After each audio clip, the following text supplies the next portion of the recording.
Okay, so simplify each of the following, expressing your answer in surd form. Okay, now you could do all this in the calculator, right? But if you did in the exam on the calculator like this, you would get 0 marks, okay? Because if it's a question specifically related to surds, all right, then they'd be expecting you to show your working, right? And it'll be clear on the question as well. It will say show your working, all right? But the calculator's there to check if you've done it right. But ultimately, we need to show method, okay? So we need to show our understanding here.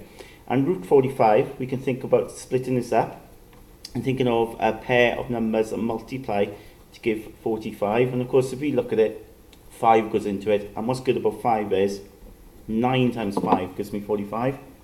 And we know 9 is a square number. Now that's ideal, because if it's a square number, of course we can split this up. So it'd be root 9 times root 5. That's what we can do with surds. We can split them up to 2 separate surds. And then root 9 we know is just 3. And of course root 5 is as it is, right? It's a surd. It cannot be simplified any further. Now root 80, okay. Again, 5 goes into it. And with these sort of questions, there tends to be sort of a common thread, right? So if 5 is the one we left with here, probably be the case here.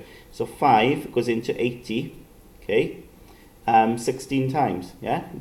Okay, 16 times 5 gives me 80. Again, we can split this up.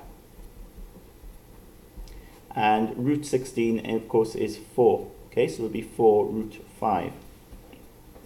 125.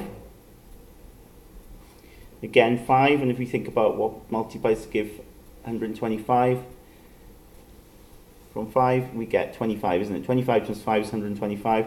That's split up.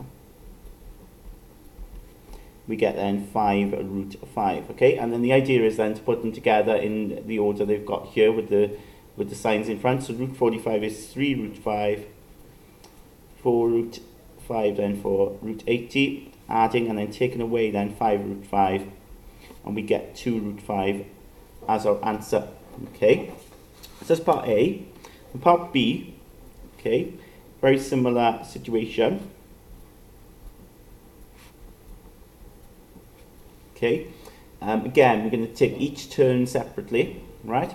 And we're going to think about a pair now, in this case here, 2 root 32. Okay, we're going to think about a pair that multiplies to give 32 here. Okay, now we've got a 2 in front of the root as well. That's okay. That means we just timesing. Okay, that's not an issue. Timesing it by 2. Now 32, 2 goes into 32, doesn't it? Okay, and if you can't think of a pair, always start off with 2 to see if that will work. And to get 32, you've got to do 16 times 2. And indeed, 16 will work because that is a square number.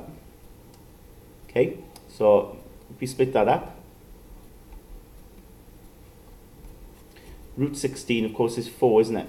Okay, so 2 times 4 is 8, and then root 2 in the end. Now, root 2 is probably going to be the theme throughout now, so root 8 here. Well, we've got 3 in front of it, so let's not forget that. Okay, and root 8, of course, well, if we think times 2, it'll be 4 times 2, won't it? And we can split this up. Okay, and that's 2. So 3 times 2 is 6. 6 root 2. And then we've got root 18 at the end. The root 18, if we think of a pair, 9 times 2, yeah? And split that up. So we get 3 root 2. Okay, now all we're going to do then is put them together. So these two needed to be added. And then we're taking away then the 3 root 2. Okay, so we get 11 root 2 in total. That's our answer.